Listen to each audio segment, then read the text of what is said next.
नमस्कार दोस्तों। इलेक्शंस चल रहे हैं, दुनिया मजा ले रही है, आनंद ले रही है। और जो सिलेक्टिव जर्नलिज्म है वो बहुत जोरों पर है। आ,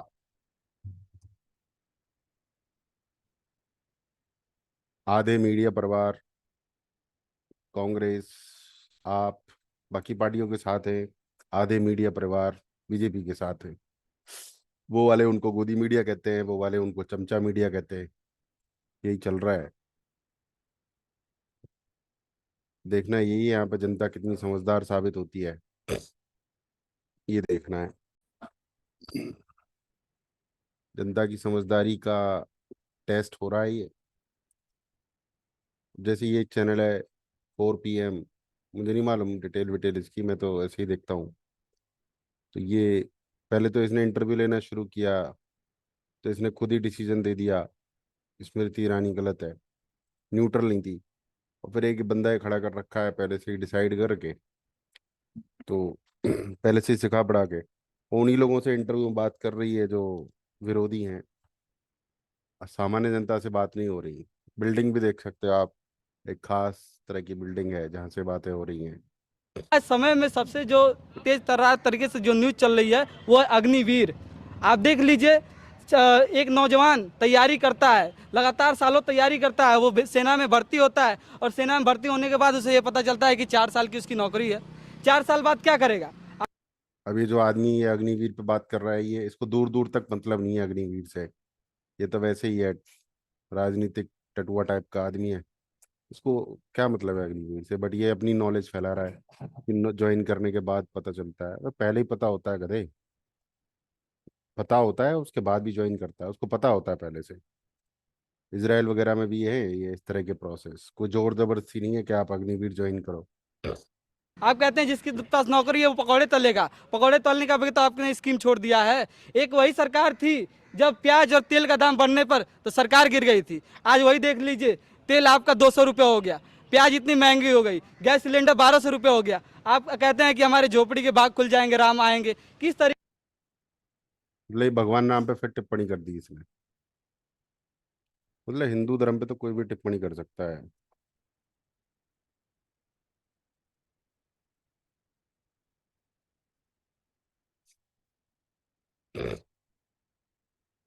840 रुपए के सिलेंडर को 1200 रुपए का सिलेंडर बता रहा है। की आप परिभाषा दे रहे हैं?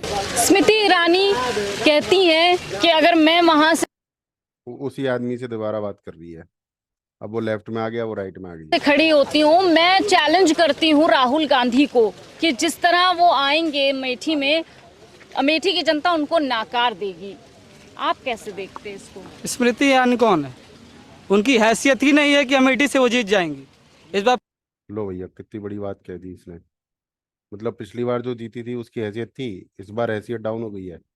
और ये जो बोल रहा है इसकी हैसियत है, और ये जो इंटरव्यू ले रही है इसकी हैसियत है। पूर्ण बहुमत से सरकार बनी है इंडिया गठबंधन की, और जो कह रहे हैं कि इनकी बॉडी लैंग्वेज देखने से ही पता लग जाता है आपको कि ना इनका पहले से एजेंडा सेट होता है, उसी हिसाब से बात कर रहे होते हैं ये लोग। राहुल गांधी को हराएंगे। आप हमारे एक कार्यकर्ता को हरा के दिखाइए। आप पहले कार्यकर्ता को हराइए, फिर हमारे जननायक राहुल गांधी के बारे में आप बात करिए। वाह, जननायक राहुल गांधी, मतलब कट्टर आदमी से इंटरव्यू ले रही है। जिस प्रकार से आप देख रहे हैं कि इस मौजूदा स्थिति में महिलाओं की क्या स्थिति हो गई है, और आप बेशर्म की तरह बता रही हैं कि आप अमेठी से राहुल गांधी को हराएंगी। इस बेशर्मियत की हद का आपको तो चुल्लू भर पानी में डूब मरना चाहिए। इस बात को आप बात कर रही हैं, ऐसी बात। तो मौजूदा स्थिति ये बता रही है कि 2024 में पूर्ण रूप से एक होता है नॉर्मल बात करना, और एक होता है अपना विरोध दर्ज कराना, और एक होता है कि भरे पड़े होना। तो ये भरे पड़े हैं लोग, ये जीवन में हिंदुओं के नहीं हो सकते। ये मुझे तो नाम भी नहीं पता, बट इतना अंदाजा लग रहा है कि ये मुसलमान लोग हैं। इंटरव्यू लेने वाली भी मुसलमान है, और ये भरे पड़े लोग हैं। इंडिया गठबंधन की सरकार बन रही है और अमेठी से पूर्ण बहुमत से फिर से शीर्ष नेतृत्व जो भी होगा इंडिया गठबंधन का, वो पूर्ण बहुमत से जीतने जा रहा है। तो भाई इसने तो बड़ी घोषणा कर दी भाई। ये तो प्रशांत किशोर का भी चाचा है, पूर्ण बहुमत से जीतने जा रहा है। क्या है 24 में माहौल, क्या कुछ कह रहा है 24? तो भाई कितना भारी सवाल पूछा है, क्या है 24 में माहौल। और पूछ किससे रही है? बहुत बड़े स्पेशलिस्ट से पूछ रही है। नॉर्मल क्वेश्चन नहीं पूछ रही जो जनता से पूछे जाने चाहिए। पूछ रही है क्या है माहौल। अजीत भारती है जैसे ये, प्रशांत किशोर है या कोई और है, हमसे पूछ लेती। पता नहीं किससे पूछ रही इसका है। चुनाव देखिए 2024 बहुत ही बेहतरीन माहौल है। इसमें जो है कि मेन मुद्दा क्या होना चाहिए मैं बताना चाहूँगा। बतौर छात्र रोजगार, शिक्षा और स्वास्थ्य। मोदी जी ने तो 2 करोड़ रोजगार दिए, शिक्षा हाँ, व्यवस्था दो इतनी अच्छी। ये सवाल नहीं पूछ रही है, कटाक्ष मार रही है। मोदी जी ने तो 2 करोड़ रोजगार दिए। ये सवाल नहीं पूछ रही है, कटाक्ष मार रही है। वो 2 करोड़ रोजगार उन्हीं को मिले हैं जो उनकी चाटुकारिता करते हैं। बड़े बड़े विश्वविद्यालयों में जो बैठे हुए हैं उन्हीं के लोग बैठे हुए हैं। तो वही लोग कहेंगे आकर के कि मुझे 2 करोड़ नौकरी। कितना अक्लमंद आदमी है, कह रहा है कि बड़े बड़े विश्वविद्यालयों में जो लोग बैठे हुए हैं, मतलब पिछले 9 साल में बड़े बड़े विश्वविद्यालयों में लोग बैठ गए। अब बड़े बड़े विश्वविद्यालयों में जो लोग बैठे हैं वो पुराने लोग हैं जो कांग्रेस में आए थे। ऐसे गधे लोगों से सवाल पूछेंगे तो यही होगा। मिल गई, मुझे तो नहीं मिली। मेरे गांव के लोगों को तो नहीं मिली। मैं इतना पढ़ाई लिखाई कर लिया हूँ, मुझे कोई नौकरी नहीं मिल रही है। अगर कोई वैकेंसी आ रही है तो अबे रिज्यूमे बना, अप्लाई कर, थोड़ा भाग दौड़ कर। यहाँ इंटरव्यू देता रहेगा थोड़ी नौकरी लग जाएगी। पेपर लीक हो जा रहे हैं। आज तक कौन सा पेपर है जो सुरक्षित हो गया है पूरे बिना लीक हुए? कुछ भी ऐसा देखने को नहीं मिल रहा है। तो मैं तो इस फायदा ये हुआ कि जो कश्मीरी हिंदू पंडित थे जिनका 7वां पलायन 1990 में होता, आपको आश्चर्य होना, जो लोग, मुझे ये बात सुनकर ताज्जुब होता है कि जो लोग लोकतंत्र का समर्थन करते हैं और कहते हैं कि आज लोकतंत्र की हत्या होगी, उनको उस समय क्यों नहीं याद आया जब उनका पलायन हुआ। कितने जो है सेकुलर पार्टियां, कितने समाजवादी पार्टियां और कितने इस बात के पुरोधा सड़क पर निकल कर आए कि हम उनका पुनर्निर्वासन चाहते हैं, उनका रिहेबिलिटेशन चाहते हैं, उनके लिए हम पेंशन, उनके लिए हम जो है स्कूल्स और अच्छे हॉस्पिटल चाहते हैं। ये बात सच है कि भारतीय जनता पार्टी ने आकर। चैनल है किसका भाई? सही है, 3.8 मिलियन सब्सक्राइबर्स, चैनल तो ठीक ठाक है। तो ये इन अंकल जी का चैनल है जिनका फोटो यहाँ पे लगा हुआ है। 29 मिनट पहले ये वीडियो आई है। There are people who have spent 10-15 years in the market, even they don't know this. Anyone in the markets for like 10 years and you have got some enlightenment. Yeah. नमस्कार। तो चुनावों के बीच सबसे महत्वपूर्ण बात होती है कि चुनाव निष्पक्ष हो, तटस्थ हो, नियम और कायदे के बीच में हो, और इस तरह से चुनावों को लेकर के एक स्पष्ट एडवाइजरी चुनाव आयोग द्वारा जारी की जाती। इस बार भी आम चुनाव के ठीक पहले 1 मार्च को कहता है कि इंजीनियरिंग के चुनाव प्रचार के लिए किसी भी मंदिर, मस्जिद, चर्च, गुरुद्वारे या किसी अन्य पूजा स्थल का उपयोग नहीं किया जाना चाहिए। असत्यापित आरोप। तो आप समझ रहे हैं कहावत? बढ़िया है भाई, काफी आगे ले गया, काफी तरक्की कर ली इस चैनल ने, एकदम गुड जॉब। ये काफी मस्त आता है इनका, छत्तू चाची का। तो भैया एक बार फिर नया व्हाट्सएप नंबर मार्केट में तहलका मचावत बा। अब की बार प्रार्थना, दुआ, आशीर्वाद, मंगल कामनाएं इत्यादि भेजने के लिए नहीं, बल्कि अपने अपने क्षेत्र से स्वतंत्रता संग्राम सेनानी की आत्मा वाले महापुरुष, सधर्मी युग पुरुष माननीय लोकनायक की गिरफ्तारी के विरुद्ध जो उपवास रखा जा रहा है नेशन वाइड, उसकी फोटो भेजने वास्ते। ये इतना आत्मविश्वास लाते कहां से हो? अभी पिछला जो नंबर भेजा था उसमें तुम तर गए होगे, वो संस्कारी जो खाना खा रहा है तो हम उसकी तस्वीर खींच के आपको भेज दें, ई तो संभव बा। लेकिन उपवास के तस्वीर कैसे खींचल जाली, ई ट्रेनिंग नहीं खे बा भाई, एकदम नहीं खे। मतलब उपवास की तस्वीर सिर्फ अल्ट्रासाउंड हो सकता है कि पेट खा लिए, अन्यथा कोई फोटो तो नहीं खींच सकती है। वैसे ही प्रारूप उपवास का सही है जो आपने फॉर्मेट बनाया था ना कि 10 बजे खा पी कर आराम से उपवास अनशन पर बैठेंगे और फिर 6-7 बजे के बाद जैसे ही यहां से सभा विसर्जित होगी हम अपना रोजा तोड़ देंगे। नहीं तो पीछे भी जाके खाए आएंगे ना, स्टेज के पीछे जाके थोड़ा सा वहां से भी खा लेंगे। मतलब बहुत ख्याल रखते हैं वैसे आप ये जो है अपने समर्थकों का, आप यूं के जो पापा हैं वो भी अपने समर्थकों का बहुत ख्याल रखते हैं और पूरा प्रारूप निश्चित रूप से शर्तियां उन्होंने ही तैयार किया हो। अच्छा, ये जो उपवास अनशन था उस पर बड़ी एम्बिग्विटी है, मतलब कि ये पूरे उपवास के मुद्दे पर टाइम 10 बजे से ही क्यों, पानी पी सकते हैं या नहीं पी सकते, कितने बजे तोड़ना है उपवास, उपवास की तस्वीरें किस प्रकार खींचेंगे, मतलब उपवास शरीर से करना है कि आत्मा से करना है। अरे बावली पूछ, तू लाख करे चतुराई कर्म का लेख मिटे ना भाई। देश को छोड़िए महाराज, उनके मोहल्ले में भी जो केजरीवाल का मोहल्ला है ना उसमें भी किसी ने नहीं रखा होगा व्रत। और हम सलाह भी यही देंगे माननीय क्रांतिकारी जो कि तुम ही रख लो ना भाई व्रत, थोड़ा तोंद कम हो जाएगा और बिल्कुल वैसे ही दिखने लगोगे जैसे दुबले पतले से अन्ना आंदोलन के समय में थोड़ा विश्वसनीय लगते थे। अब तो तुम आम आदमी लगते ही नहीं हो। वैसे एक तस्वीर हमने हाल फिलहाल इनकी देखी थी, बड़ी दयनीय हालत दिख रही थी फर्जीवाल जी की, लग रहा था कई रातों से सोए नहीं है या कि सोने नहीं दिया गया होगा। कुकर्म बाबू भैया कुकर्म, खूब अच्छी पूछताछ हो रही है इनकी। अच्छा, पिछला जो इनका आशीर्वाद मुहिम वाला नंबर रहल ना, हमके लगा था 6 घंटा से ज्यादा चल ना पायल हुई, कहे से कि जो संस्कारी गालियां होती हैं उससे इतना ओवरलोड हो गया होगा कि वो बंद हो गया होगा। और इस बार भी यही होगा। वैसे हम तो नाश्ता कई ले हैं और एक बार एगो दुविधा बा कि उपवास तोड़े पे पाप के क्या लगी, पाप तब शराब बेची जाए, खुले में शराब पिलाई जाए, ये काम अरविंद केजरीवाल कह रहे थे सोनिया क्रांतिकारी है। नहीं ना, हम बताते हैं तुम क्रांतिकारी नहीं हो, भ्रांतिकारी हो, इनकलाब नहीं हो, अब तुम बेनकाब हो। बढ़िया है एकदम फर्स्ट क्लास। ये क्या हो रहा है? My truth about Sandeep Maheshwari, my truth about Sandeep Maheshwari, Vivek Bindra ने प्रेस कॉन्फ्रेंस कर डाली। बहुत बढ़िया। एमएसएमई बिजनेस ओनर के बच्चे क्यों जाके अमेजोन और गूगल पे जॉब करते हैं या ऑस्ट्रेलिया कनाडा? नमस्कार, मैं Vivek Bindra, founder and CEO बड़ा business.com।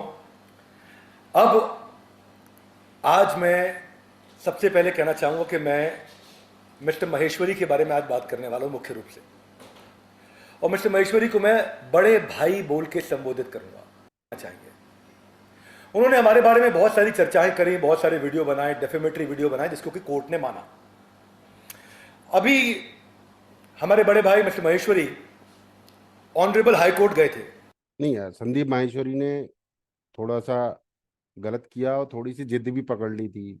गलत किया वो, ऐसे मतलब एक मुझे लग रहा था कि कोई पर्सनल लेवल पे वो बुरा मान गया था विवेक बिंद्रा से, और उसको फिर जस्टिफाई करने के लिए उसने बाकी और भी वीडियोस बनाए कि देखो भाई मैं तो सबके बारे में बोलता हूँ, ऐसे बोल के गलत किया था वो। मतलब ओवरऑल गलत था वो। मैं अपनी गलती भी मानता हूँ कि गलती मानना जरूरी है कि भाई हम कई बार नेगेटिव इमोशंस में बह जाते हैं, नेगेटिव माइंडसेट हो जाता है, तो फिर नेगेटिव बातें ही करते हैं हम लोग। तो बट विवेक बिंद्रा मतलब गलतियां बहुत की होंगी, उन्होंने भी, सब करते, बट ये बाउंस बैक बहुत अच्छा किया भाई ने। I like it. क्योंकि हमने उनके खिलाफ केस डाला था डेफेमेशन का, और उन्होंने प्रयास किया कि ऑनरेबल हाई कोर्ट वहां पे उसको एक समन को क्वॉश करा सके। सो कोर्ट ने उनकी प्रेयर को रिजेक्ट करते हुए बोला कि ट्रायल कोर्ट में वापस चले जाओ। तो जैसा कि मैंने आप लोगों के माध्यम से अखबारों से पढ़ा है और आपके अखबारों से मेरे को सुनने को मिला, पढ़ने को मिला कि मिस्टर माहेश्वरी को दोनों तरफ से झटका लगा है, लोअर कोर्ट में भी और हायर कोर्ट में भी। लोअर कोर्ट में भी माना प्राइमा फेसी कि इन्होंने जो धाराएं हैं, मैं धाराएं आपको बता सकता हूं कौन सी हैं, जिसमें बताया कि इन्होंने डेफेमेशन किया है डॉक्टर विवेक बिंद्रा के खिलाफ। कोर्ट ने माना। पहले फैसले में सिविल जज फरीदाबाद 4/4/2024 उन्होंने मुझे और मेरे बड़े भाई मिस्टर माहेश्वरी, उनको एक दूसरे के खिलाफ कुछ भी बोलने के लिए मना कर दिया गया था कि ना तो डॉक्टर विवेक बिंद्रा कुछ कहेंगे संदीप माहेश्वरी जी के खिलाफ, ना संदीप माहेश्वरी कुछ कहेंगे डॉक्टर विवेक बिंद्रा के खिलाफ। पर लेकिन कोर्ट ने आज एक्सेप्ट किया हमारा contention about business rivalry and defamation. मैं कोडेड अनकोडेड बोल देता हूं It is admitted fact on the file that aggrieved appellant, appellant कौन हुआ? मैं, जो अपील कर रहा है, and the respondent number 1 यानी कि Sandeep Maheshwari, in this business of the same nature, यानी कि हम सिमिलर प्रकार के नेचर में हैं, और ये स्वाभाविक है, it is quite natural that there may be some business rivalry between them, क्योंकि वो सेम बिजनेस में आना चाहते थे, बिजनेस कोचिंग करना चाहते थे, तो कोर्ट ने माना कि हम दोनों सेम बिजनेस में हैं. लर्नड सिविल जज हालांकि ये ऑब्जर्वेशन दे चुके थे that the video and community post are defamatory. सही यार, काफी कॉन्फिडेंट है विवेक बिंद्रा, कुल मिला के बढ़िया बात है. तुमको साबित करने चाहिए. मैंने अपने डिफेंस में वही किया जो कॉमन आदमी को करना चाहिए. तो ऑनरेबल कोर्ट ने प्रामा फेसी बोला कि ये डेफेमेटरी है, और ये मैं आपको कोर्ट के ऑर्डर सब लोगों को, सारे के सारे न्यूज चैनल्स को दे दूंगा. अब अगला प्रश्न उठ रहा था कि क्या आप पे लगे आरोप कि आपका बिजनेस मॉडल एमएलएम या पॉन्जी स्कीम है, जैसा कि मिस्टर माहेश्वरी ने अपने वीडियोस में बोला. मेरा उत्तर है मल्टी लेवल का मतलब है जहां बहुत सारे लेवल हो. हमारा बिजनेस है सिंगल लेवल. सिंगल लेवल कर क्या हुआ? फेयर ट्रांसपेरेंट प्रोसेस है हमारा, फुल्ली ऑटोमेटेड प्रोसेस है हमारा, आफ्टर सेल्स सर्विस और क्वालिटी ऑफ सेल्स हम लोग चेक करते हैं. अब जिसको वो मल्टी लेवल बोलते हैं वही एलआईसी में भी होता है. एलआईसी में क्या होता है? एलआईसी में अलग अलग क्लब्स होते हैं. कौन से क्लब होते हैं? जैसे MDRT, million dollar round table. अब वो कोई लेयर नहीं है, वो क्लब है कि आपने इतना पैसा कमाया तो आप इस क्लब के लिए क्वालिफाई कर गए. उसके ऊपर का क्लब होता है COT, court of the table. उसके ऊपर का क्लब होता है TOT, top of the table. ऐसे ही हमारे भी क्लब हैं, TMC, the millionaire club, royal elite club, Navratna club. तो ये क्लब्स हैं. इन क्लब को मल्टी लेवल नहीं बोला जाता है. एक क्लब का मतलब है कि आप क्वालिफाई करके और आगे जाते हैं, आपको इज्जत और सम्मान दिया जाता है, आप लिमिटेड लोगों के क्लब में पहुंच पाते हैं. आज हमने 12 विश्व रिकॉर्ड बनाए. ये कोई पैसा देके तो Guinness book of world record से मिलता नहीं है. आज हमने दुनिया का विश्व को पॉलिसी और प्रोसेस पूरा समझ में आ गया. वो बोलता है पॉलिसी और प्रोसेस पूरा समझ में आ गया तो ठीक है. अगर वो वीडियो रिकॉर्डिंग पे बोलता है मुझे पॉलिसी प्रोसेस गलत बताया गया, उसको ऑन द स्पॉट रिफंड दिया जाता है. दूसरा, 5 दिन तक वेट किया जाता है कि अगर उसके बावजूद भी आपको अच्छा नहीं लगा और आपको लगा आपके काम का नहीं है तो भी रिफंड कर दिया जाता है.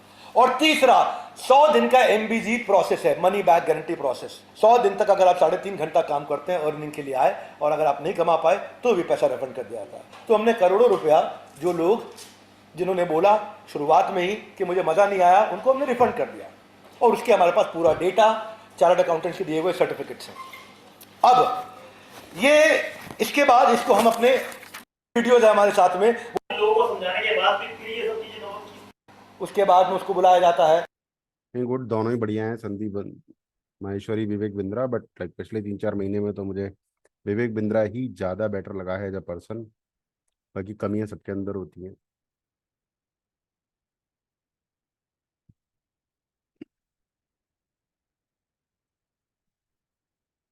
ये क्या भाई, इतना बड़ा घोटाला, ये तो फालतू की बात है. केजरीवाल के खिलाफ सुप्रीम कोर्ट आया अब तक का सबसे बड़ा घोटाला.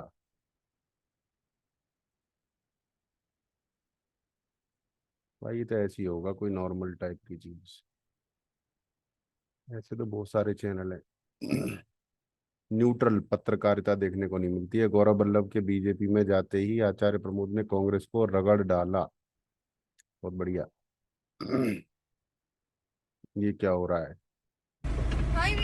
और बैठने से पहले एक मिनट ये देखिए यार, ये चिप्स का पैकेट गिरा, लेके आई हूँ जरा प्लीज पीछे से. सॉफ्ट पॉर्न तो चल ही रहा है मार्केट में आजकल. मोदी की तानाशाही उन्हें बर्बाद करेगी. क्या ये सतपाल मलिक को क्या हो गया है? मोदी के पीछे पड़ के हाथ धो गए. हाँ, कोई बात हो गई होगी, बुरा मान गया होगा भाई. ईगो तो होता ही होता है, ईगो प्रॉब्लम्स तो होते ही होते हैं.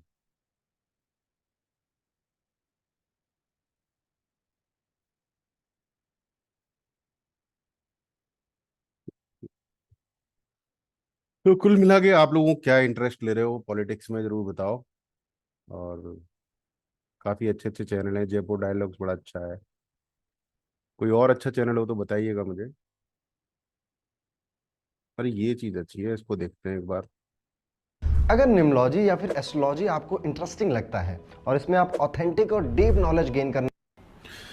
सोनम वांगचुक ने हाल ही में लद्दाख में एक लंबा प्रोटेस्ट किया. उस भाई कितनी किताबों के बीच में बैठे हो पाजी, इतनी सारी किताब। प्रोटेस्ट के उसने दो बड़े कारण बताए। इन दोनों कारणों में क्या सच्चाई है उसके पीछे जाने की आवश्यकता है, जिसको आज के इस वीडियो में हम चर्चा करेंगे। जब से लद्दाख एक यूनियन टेरिटरी बना है, आज की डेट में यदि मान लीजिए कि लॉन्ग रन में लद्दाखी लोगों को पॉजिटिविटी देने के लिए अगर भारत सरकार, जिसके ऊपर बहुत गहरी तरीके से सोच चल भी रही है कि मान लीजिए कि एक लद्दाख यूनियन टेरिटरी बनाकर उसके अंदर हम लोग मान लीजिए कि एक उसको लेजिस्लेटिव असेंबली दे दें खुद की, तो क्या वो फायदेमंद होगी? लद्दाख का इलाका, कारगिल का इलाका, क्या उन इलाकों में किसी प्रकार से रिप्रेजेंटेशन और डेमोक्रेसी और डीपन होगी? आज की डेट में अगर ऐसी चीज हो भी जाए आने वाले समय में तो हमें आश्चर्य नहीं होना चाहिए, क्योंकि ये लोगों की मांग है और इस लोगों की मांग को फुलफिल करना भारत की सरकार आज की डेट में इस पे बहुत गहरी सोच में वैसे भी लगी हुई है। क्योंकि अभी अनुच्छेद 370 हटने के बाद कश्मीर में एक प्रॉपर तरीके से चुनाव की परिस्थितियां बन रही हैं और इसी साल के अंत से पहले पहले कश्मीर में चुनाव भी होंगे। तो आप देखेंगे कि लद्दाख में इस पॉलिटिकल रिप्रेजेंटेशन के पॉइंट पे कुछ ना कुछ विकल्प जरूर दिया जाएगा। दूसरी सबसे बड़ी बात जिसके ऊपर काफी ऑब्जेक्शनेबल चीजें हैं जो काउंटर की जा सकती हैं, कि जिस तरीके से सोनम वांगचुक ने ये बात बोली कि भाई लद्दाख में इंडस्ट्रियलाइजेशन से लद्दाख की इकोलॉजी खराब होगी, इस पॉइंट को थोड़ा सा कंटेस्ट करने की आवश्यकता है। हमें सबसे पहले तो ये समझना है कि लद्दाख की इकोलॉजी कितनी बड़ी अंदर पाकिस्तान के अंदर पानी लेके क्यों दिया, क्योंकि चीन ने स्टडी की थी, वर्ल्ड के अंदर है। लेकिन उसके साथ साथ अमेरिका जो है आज की डेट में टेक्नोलॉजी सुपर पावर बन रहा है हुए हैं। अब तो और सबसे बड़ी बात यह है कि जीसीएल पॉली एनर्जी होल्डिंग्स ने एक आज की डेट में कश्मीर के पास बहुत ही क्लोज इलाके में शक्सगम वैली के बहुत ही पास तिब्बत जिंजियांग के बाउंड्री के उस पास उन्होंने एक छोटी कंपनी का गठन किया है जिसका नाम है एमटी पॉलीसिलिकॉन। एमटी पॉलीसिलिकॉन आज की डेट में उस पहाड़ी इलाके में चुपचाप शांतिपूर्वक तरीके से ऑपरेट कर रही है। ये वहां पर बैठ के चुपचाप माइक्रोचिप मैन्युफैक्चरिंग कर रही है। अब आप सोचेंगे कि चीन को यदि माइक्रोचिप मैन्युफैक्चरिंग करनी होती तो ये जीसीएल पॉली एनर्जी होल्डिंग जो है ये एमटी पॉलीसिलिकॉन का एक छोटा सा यूनिट उस पहाड़ी इलाके में क्यों लगाती? इसको ये बीजिंग में लगा लेती, चोंकिंग में लगा लेती, जिंजियांग में कहीं पर लगा लेती, पर उस पहाड़ी इलाके में क्यों? उसका एक रीजन है, क्योंकि अगर आप साइंस के बेसिक्स को देखते हैं तो माइक्रोचिप बनाने के लिए दो चीजों की आवश्यकता होती है। एक होती है सैंड पार्टिकल्स की और दूसरा होता है फ्रेश वाटर। चीन के अंदर की जितनी नदियां हैं ये सारी नदियां आज की डेट में गहरी तरीके से पोल्यूट हो चुकी हैं। क्योंकि ये नदियां गहरी तरीके से पोल्यूट हो चुकी हैं तो चीन के पास फ्रेश वाटर अवेलेबिलिटी नहीं है। अब याद कीजिए 1963 का 1963 का वो गिफ्ट भूखे नंगे पाकिस्तान की ओर से जो चीन को दिया गया, और वो गिफ्ट था बेसिकली शक्सगम वैली, 13,000 स्क्वायर किलोमीटर का एरिया जिसमें 252 ग्लेशियर्स थे। चीन को ये पता है कि जैसे जैसे global climate change, climate warming होगी, उस क्लाइमेट चेंज, क्लाइमेट वार्मिंग के कारण जो सबसे बड़ी परिस्थिति होगी वो ये है कि उसकी वजह से ग्लेशियर्स मेल्ट करेंगे। चीन आज की डेट में अगर आप उसके ग्लोबल लेवल के रवैये को देखें क्लाइमेट चेंज के, आपने एक कॉमन चीज देखी होगी। अब आप देखेंगे और चीजों को लिंक करके जियोपॉलिटिक्स को समझेंगे तो आपको और गहरी तरीके से समझ आएगा कि पूरे विश्व तौर पर आज की डेट में चीन किसी भी प्रकार के ग्लोबल वार्मिंग टारगेट को एक्सेप्ट करने के लिए क्यों इतना रिजेक्शन करती है, क्योंकि चीन को यह बात मालूम है। काफी पढ़ते हैं भाई ये लोग तो काफी रिसर्च करनी पड़ती है, इनका सब्जेक्ट होगा भाई, सब्जेक्ट होना बनता है। तो 9 महीने पहले एक वीडियो आई थी इनकी, 2 million views, Khalistan Mossad and R&AW, बढ़िया है। और कुछ दिल से वोट मांगेंगे केजरीवाल, ये वाला देखते हैं। चंद्रशेखर रावत भीम आर्मी वाले 1.2 मिलियन फॉलोअर्स ऑन ट्विटर, जब इलेक्शन लड़े तो वोट मिले 7500। Manish Kashyap 8.65 million subscribers on YouTube, जब इलेक्शन में खड़े हुए तो वोट मिले 9200। चाहत पांडे आप candidate Madhya Pradesh 1.2 million followers on Instagram, vote मिले 2292। हमारे प्रधान को पिछले इलेक्शन में वोट मिले थे 12000। बस अब ध्रुव राठी को और कोई पार्टी टिकट दे दो प्लीज, और कोई भला मानस सा मेरा भाई मेरे ताई पॉपकॉर्न ऑर्डर कर दो, रिक्वेस्ट है भाई। ये बात सही की है इसने। ये ध्रुव राठी को बहुत सारे लोग जो फॉलो करते हैं वो शायद इसलिए करते हैं कि ये पता लग सके कि ध्रुव राठी क्या प्रोपेगेंडा फैला रहा है और उसको कैसे जूता मारा जा सकता है। तो सनातन भाइयों, हिंदू भाइयों, देशभक्त भाइयों, राष्ट्रवादी भाइयों, एक्टिव हो जाओ, थोड़ा ज़्यादा बोलो, ज़्यादा अपनी बात रखो। ये मेरा रिएक्शन था, वीडियो मन कर रहा था मेरा। कैसा लगा कमेंट करके जरूर बताइएगा। चैनल को सब्सक्राइब कर लीजिए, बेल बटन पर क्लिक कीजिए। फिर मिलते हैं अगले वीडियो में, तब तक के लिए नमस्कार, जय हिंद, जय भारत।